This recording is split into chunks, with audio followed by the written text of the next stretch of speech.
Good day, ladies and gentlemen, and welcome to the Tesla Media Call. At this time, all participants are in a listen-only mode. We will be going into our Q&A session after opening remarks from management. If you would like to ask a question, please press the star then 1 key on your touch-tone telephone. If your question has been answered or you wish to remove yourself from the queue, please press the pound key. If anyone should require assistance during the conference, please press star then 0 and an operator will assist you. As a reminder, this conference is being recorded. I would now like to introduce your host for today's call, Mr. Dave Arnold, Senior Director of Communications. Mr. Arnold, you may begin. Good afternoon, everyone. Thanks for joining us today. You should have all received a copy of the blog and the links that were just published. If you haven't got those for any reason, just email us at press@tesla.com and we'll send it over to you. Elon is going to start the call with some opening remarks, and then we'll go right into Q&A. Just a reminder, please keep your questions focused on the topic that's being announced today. We are not going to be answering any off-topic questions on this call. Also, this is a press call intended to give you the information you need to write your articles. This is all on the record, but please do not publish the recording or transcripts of this call. Finally, any statements made today relating to our future business or results are forward-looking statements, and actual results could differ materially due to factors mentioned in our most recent Form 10-K filing with the SEC. With that, I'll turn it over to Elon. Hi, everyone. We're incredibly excited to announce that the $35,000 Model 3 is available. That's $35,000 before any incentives or gas savings, with the range and equipment as promised. In fact, the interior will be slightly better than originally promised, so I'd actually consider this to be slightly better than what was originally intended with the standard interior. So it'll be 220 miles range. It'll have all of the crash safety of all the other cars, so the safest car in the world, lowest probability of injury of any car in the world, and it will have all the equipment required to upgrade to autopilot or full self-driving, so somebody can buy the $35,000 car and in the future upgrade and add autopilot or full self-driving. It's just a software update, so it has the sort of future-proof in that sense, and it's an incredible car. My Twitter profile pic is literally the car you can buy for $35,000. You can actually get that, yeah. So this is, I think, something we've been working towards at Tesla since we created the company. From the beginning, this has been the goal, and it's an incredible car. And at $35,000, there's still some pretty significant consumer tax credits that can be had, and then of course the cost of electricity is much less than the cost of gasoline. So the cost of operation of the car is much less than a gasoline car. And I think we're also confident that car insurance will be lower. That's something we're working very hard towards. So that when you look at total cost of ownership of a Tesla, it is actually much less than an equivalent gasoline car at $35,000. Let's see. So there's also some things we've been able to do for existing customers that I think are pretty cool. Tesla is as much a software company as a hardware company, and we've been able to, via firmware improvements, improve the range of the long-range rear-wheel drive car from 310 miles to 325 miles. This will affect all customers, including those that all long-range cars shipped to date, and new cars. So both existing and new customers will get a 15-mile range increase from 310 to 325. We've also been able to improve the peak power output of all cars by approximately 5%. So you get 5% so peak horsepower improvement across the board. And the Model 3 performance top speed we've been able to increase to 162 miles an hour. Obviously, we recommend doing that in a safe environment. Or on the Autobahn, which is safe. So that's an extra 7 miles an hour, or an extra 10 kilometers an hour. yeah, it's really an amazing vehicle. In fact, that's what I'm driving right now. My daily driver is the Model 3 Performance. So, yeah, the Model 3 ranks #1 in Consumer Reports owner satisfaction survey by, I think, a pretty decent margin. And I think, yeah, we're just incredibly excited to finally achieve this goal. It's been insanely difficult. Yeah. Oh, and a very important point I should say is, well, there's the Standard Plus, which is for a small amount more. You can get basically a whole lot more, like roughly 6% price increase gets you 10%, well, almost a 10% range increase, and about a 6% power increase, and most of the way towards the premium interior. So for most people, I'd recommend really getting the Standard Plus, but we have the Standard available as well. And then another key point is we're moving all sales online. This is extremely profound. Worldwide, the only way to buy a Tesla will be online, and you can buy your car on your phone in about 1 minute in the U.S. And it will make it just as easy to literally 1 minute purchase in other parts of the world as well. We will still have stores, but they will be converted to kind of galleries and information centers. So you can go there and learn about Tesla or learn about electric vehicles. Maybe sort of buy some Tesla merchandise, but all sales will be online. So if you do go to the store, they'll simply show you how to buy the car online. And then in order to mitigate the need for a test drive, we're extending the return policy so that you can own the car for a week and drive it for up to 1,000 miles or 1,600 kilometers and return the car for a full refund if you don't like it. We're extremely confident that you will like it, so that's why we're willing to essentially allow somebody to use the car for free for a week and return it for a full refund. And we're going to make it super easy to get a refund, like one-click refund. So people really should not have any concern about placing an order or thinking that there's no reversibility. We want to actually make it incredibly easy to hand the car back and get a refund. So that's the main thing. Yeah. So great. Should we go to Q&A? Thank you. Again, ladies and gentlemen, if you have a question at this time, please press the star, then 1 key on your touch-tone telephone. Our first question comes from Phil LeBeau with CNBC. Hi, Elon.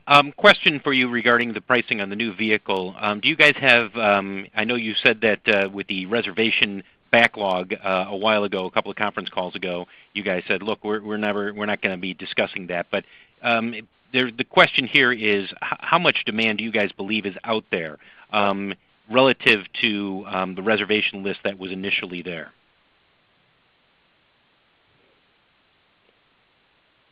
I mean, I don't know what the demand is. We'll see. We'll find out. There's obviously would be speculation. In terms of speculation with really no basis apart from my gut feel, I think there's probably demand for over 500,000 Model 3s a year. And is that based on anything in particular? Is it based on hand raisers? Is it based on the reservation list originally? How many people peeled off the list? No, the reservation list is just like it's foolish to focus on the reservation list. That's like saying how many pre-orders did you get for a video game? It's like that doesn't mean anything. The video game's out. Okay, the car's out. What matters is what is the demand? I don't know what the demand is, but if you ask me for what my considered judgment is for the demand, as I said, it's 500,000 cars a year. Thank you. Thank you. Our next question comes from Larry Magid with CBS. Yeah, Elon, thanks for taking the call. couple of questions. You mentioned the range extension on the long-range Model 3. What about the mid-range Model 3? And also, you also mentioned that the company put out a release saying that there'd be full autopilot software for $5,000, full self-driving. Is that absolutely full self-driving portal to portal? And the other question is, those who paid $5,000 hang on. Just do one question at a time EAP, here. will they get that? Okay. Hang on. Just do one question at a time here. You have one question. Pick one. Well, my first question is, what about the mid-range? Are you extending the range of that? Nope. Next questioner. Did you get my question? Thanks. Our next question comes from Matt DeBoard with Business Insider. Hello, gentlemen. Thanks for the call. Congratulations on the 35 grand Model 3. I just want to ask a quick question about the online-only sales model. The only thing I'm curious about is are you anticipating you're going to hit some resistance if that's a whole U.S. Kind of approach from the franchise car dealer world, which is typically sort of opposed to this kind of thing? Thanks. I think this is actually going to online only is incredibly helpful to us for selling in anywhere in the U.S. because in many parts of the U.S. we are unable to sell effectively because of franchise laws. Whereas if the sale is concluded online, we now have anyone can buy the car anywhere in the United States immediately. So this, I think, really substantially opens up our ability to sell the cars. And it's 2019. People just want to buy things online. Yeah, no, for sure. I'm just wondering if you think there's going to be, more intense pushback than you've gotten in the past. And ironically, you might get more intense pushback on this strategy than you would have when you were simply trying to do direct sales on kind of a state-by-state basis. This is sort of like, yeah, I'm sure they'll try expanding that whole. That didn't work. I'm sure to go with this other thing. Yeah, I'm sure the franchise dealers franchisor dealers will try to oppose this in some way, but to do so would be a fundamental restraint of interstate commerce and violate the Constitution. So good luck with that. All right, thanks. Thank you. Our next question comes from Zach Shahan with Clean Technica.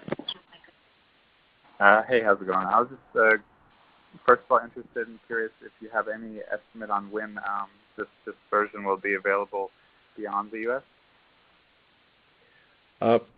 Probably available for ordering in probably 3 to 6 months. Yeah, and then of course it takes time to ship the cars.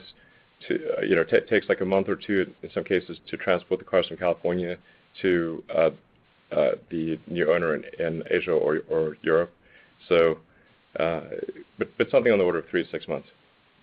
And can you say anything about you said the interior is a bit better than you originally anticipated. I know a lot of people are just chopping off the premium interior features when trying to figure out what the standard interior was. Can you speak a little bit more about what's changed and what's kept from the premium? There are more wrapped parts. The original standard had a lot more sort of just pressed plastic parts, and this interior has more sort of wrapped parts that has a better look and feel, and it's like dozens of small components essentially, and the savings are really just not enough to warrant making it look worse. I think it still looks really good. I should point out. A really big change is that everyone gets the all glass roof. So previously the standard did not have. It had a metal roof instead of the sort of the glass roof, which I think profoundly changes the feel of the car compared to most other cars. Yeah, I was wondering if that would make sense to keep that to streamline the manufacturing, and it's a beautiful roof. Last question, but it's cool. The reservation. Sorry, I can't want to set the precedent of people asking tons of questions, so we'll have to move to the next. Okay, no worries. Thank you. Thank you. Our next question comes from Sean O'Kane with The Verge. Hi, Elon. I'm curious about the closing of the stores, is this going to result in layoffs at Tesla? And if so, are they tied to the layoffs you guys already announced earlier this year? We will be closing some stores, and that there will be some reduction in headcount as a result. There's no question about that. Yeah, yeah. There's no other way for us to achieve the savings required to provide this car and be financially sustainable. It's the only. I wish there was some other way, but unfortunately, it will entail reduction in force on the retail side. There's no way around it. Okay, next question. Thank you. Our next question comes from Hope King with Cheddar. Hi, Elon. Thanks so much, and congratulations on this amazing milestone. A lot of people have been waiting for it. Actually, as a follow-up to Sean's question, any estimates as to maybe how many people might lose their jobs as a result of the closure of the stores? That's not today's topic. Yeah.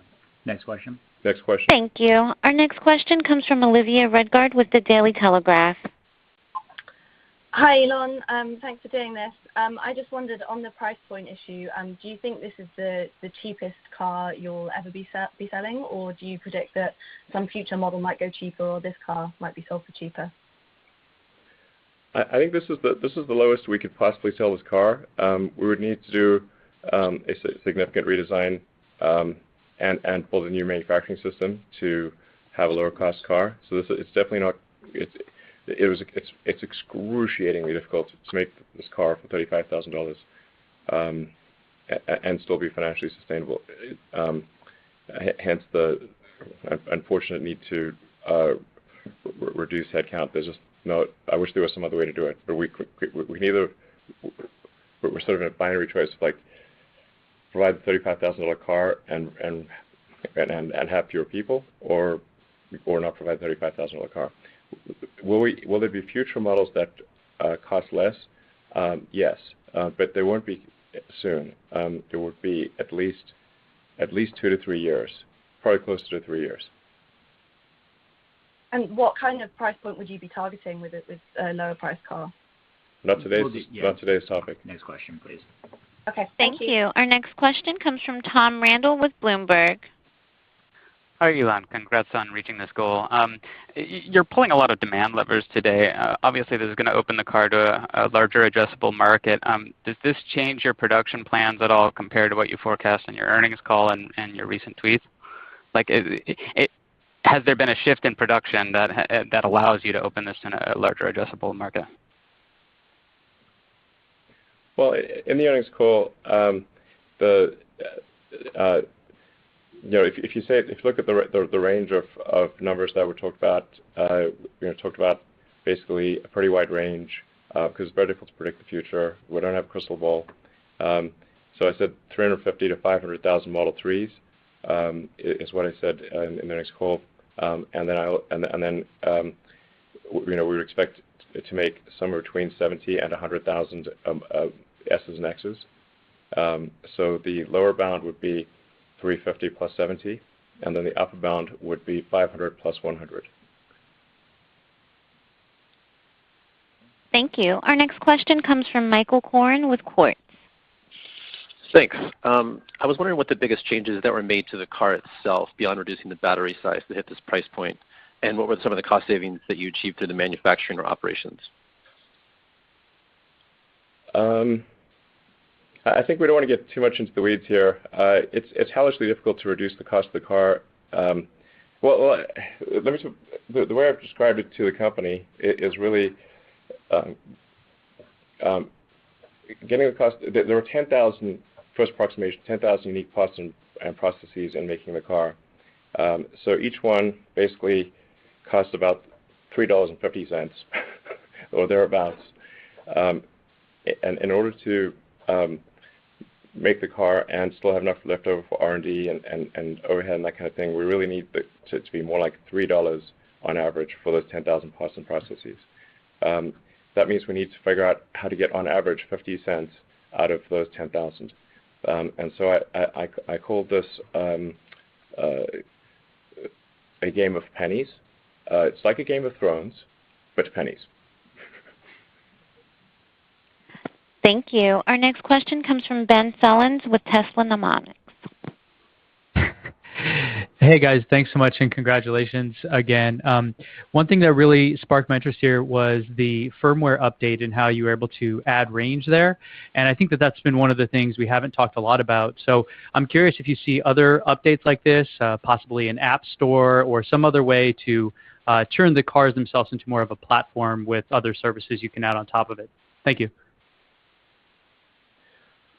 Well, yeah, we do find ways over time, and we've done this many times in the past, where we were able to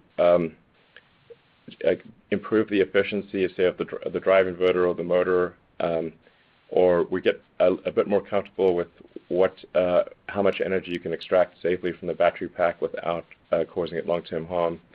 And so then as we get more road validation and we're able to find optimizations and just feel a bit more comfortable widening the margins, and that's and then we just update the car and make it better for free. That's been our philosophy for many years.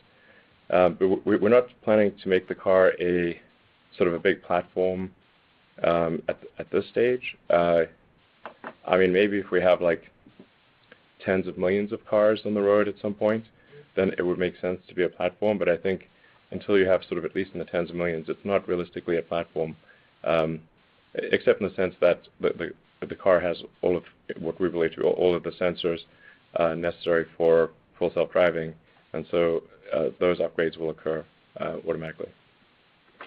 And I should perhaps just elaborate on the sort of, we've broken out the what was previously enhanced autopilot into essentially basic autopilot and full self-driving. So autopilot, or just basic autopilot, is the car will accelerate and brake and steer automatically within a lane, and then the full self-driving features are the car will navigate on autopilot, so it will automatically take from highway on-ramp to off-ramp. It will switch lanes, change from one highway to another, overtake slow cars, and exit the highway. That's a feature that anyone who ordered enhanced autopilot will get, but is now moved into full self-driving. And then there's advanced summon, which also people who have ordered enhanced autopilot will get advanced summon, but people who now order advanced summon, where the car will find you anywhere in a parking lot, that has been moved to full self-driving. So there's still some features that we need to finish. Obviously, in full self-driving, we need the car to be able to recognize traffic lights and stop signs, and do turns and navigation on side streets. That's the main thing that needs to be finished in order for the car to take you from your house to your work with no intervention required. Now, at first, of course, this will need to be supervised by the driver, because it will take us billions of miles to get to the safety level where driver observation is no longer required. And then we will need to convince regulators of this, so that there are some steps along the way. But in terms of being feature complete for full self-driving, as I've said before, I'm highly confident. I'm certain that we'll be feature complete with full self-driving this year. But at the risk of belaboring the point, we'll feature complete full self-driving, but the driver will still need to pay attention, because the reliability level will take longer to address. And then even after we feel we've addressed the reliability, we need regulators to agree that driver attention is no longer necessary. Thank you. Our next question comes from Alexander George with Poplar Mechanics. Hey, thank you. Can you repeat that detail about the top speed increase and how you achieved that? The top speed increase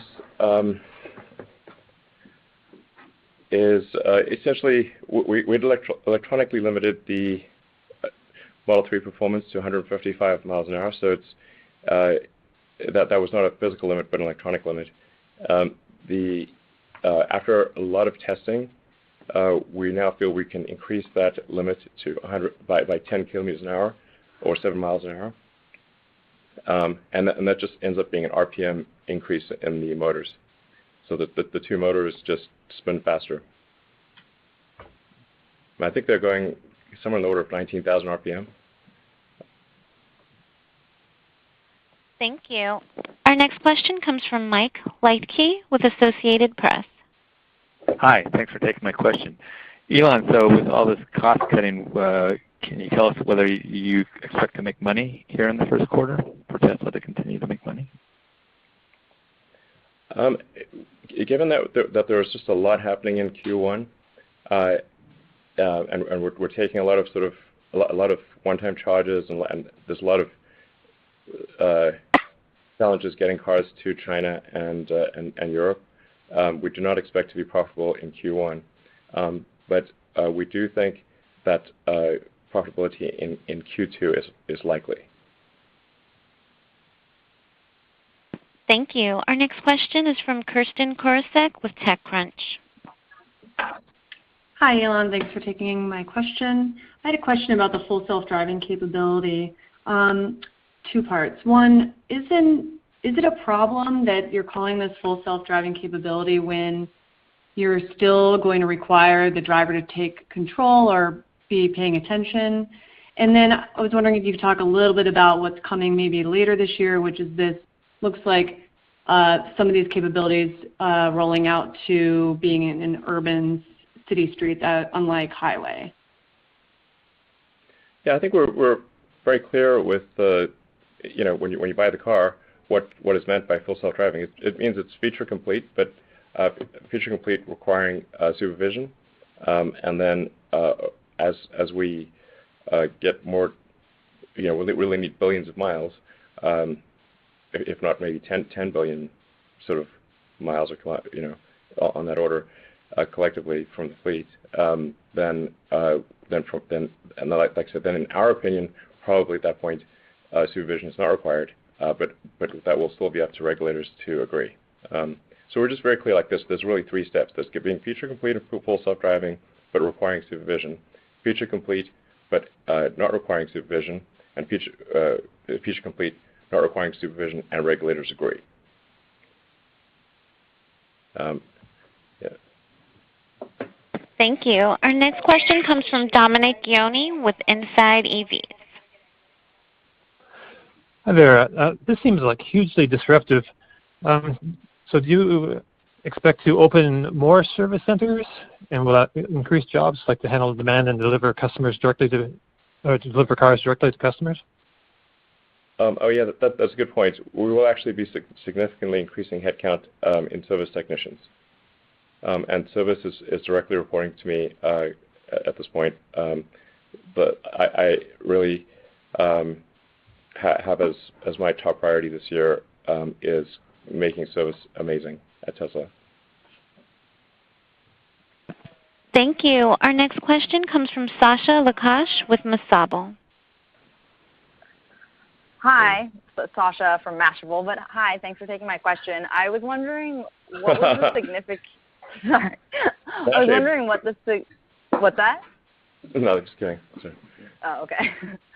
I was wondering what the significance was of Elon Musk as your Twitter name in relation with this Model 3 announcement, or if there was a connection. No, I was just playing the fool on Twitter.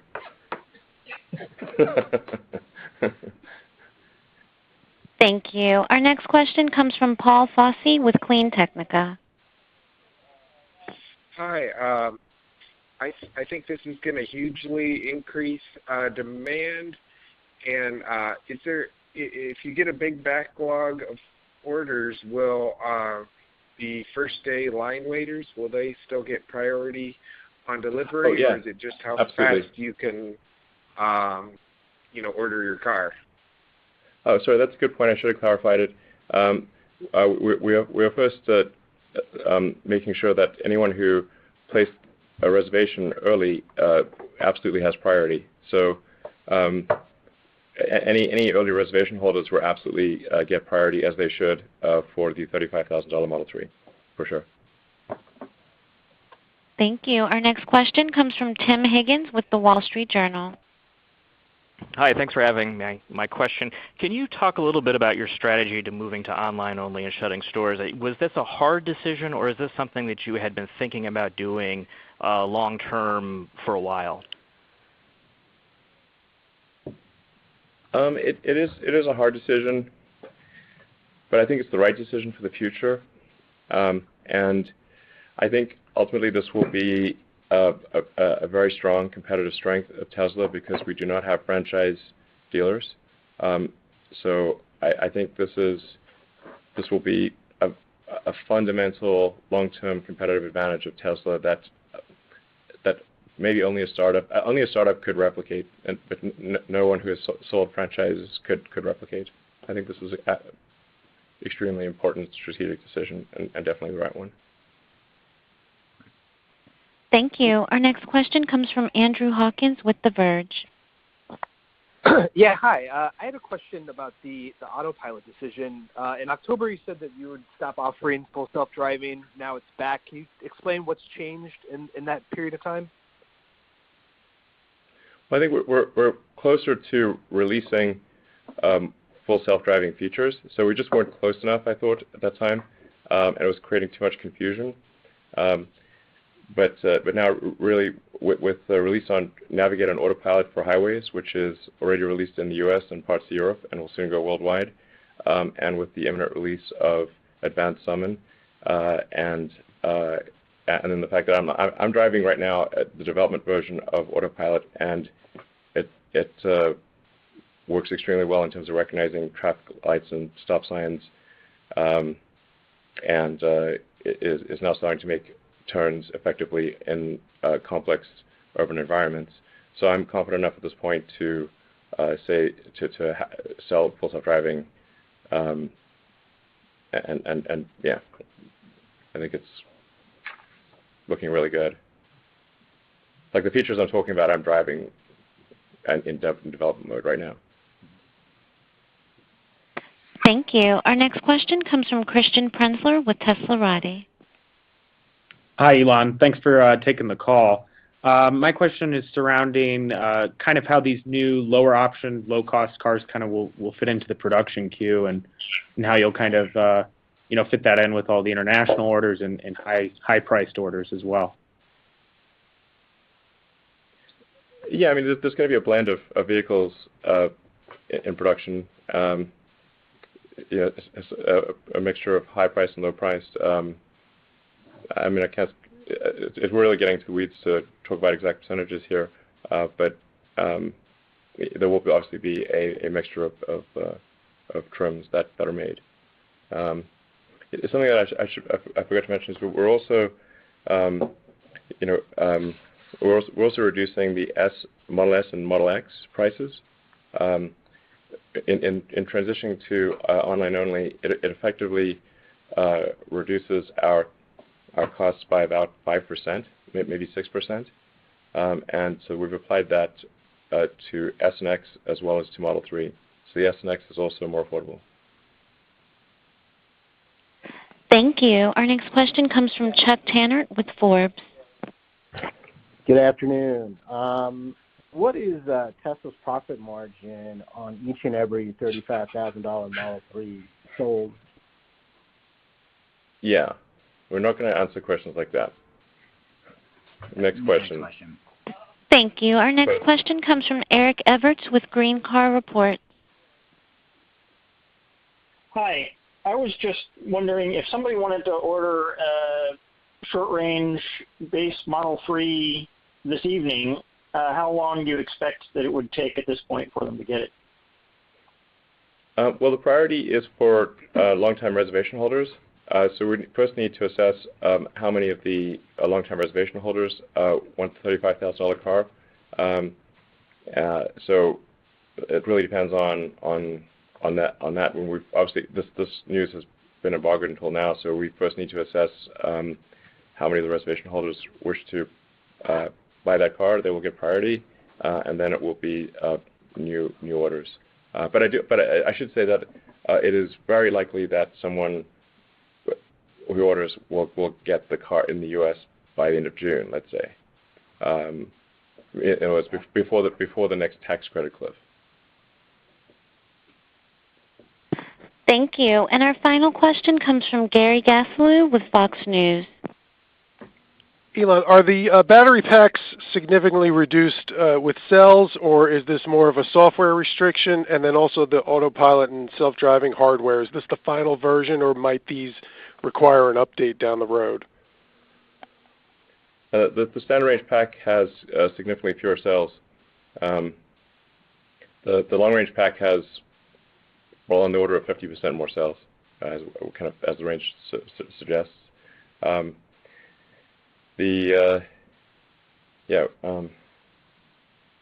It's not just a software restriction. Otherwise, our materials costs would be too high. Sorry, what was the other question? Autopilot. What? Just the second part of your question again. Will there be autopilot upgrades? There's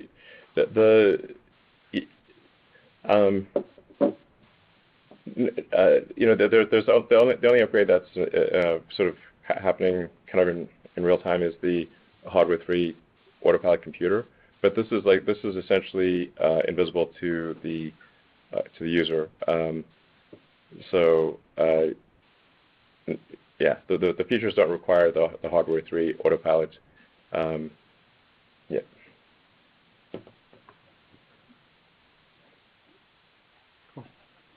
that was our final question. All right, thank you. Thanks, everyone. Ladies and gentlemen, thank you for participating in today's conference. This concludes the program. You may all disconnect and have a wonderful day.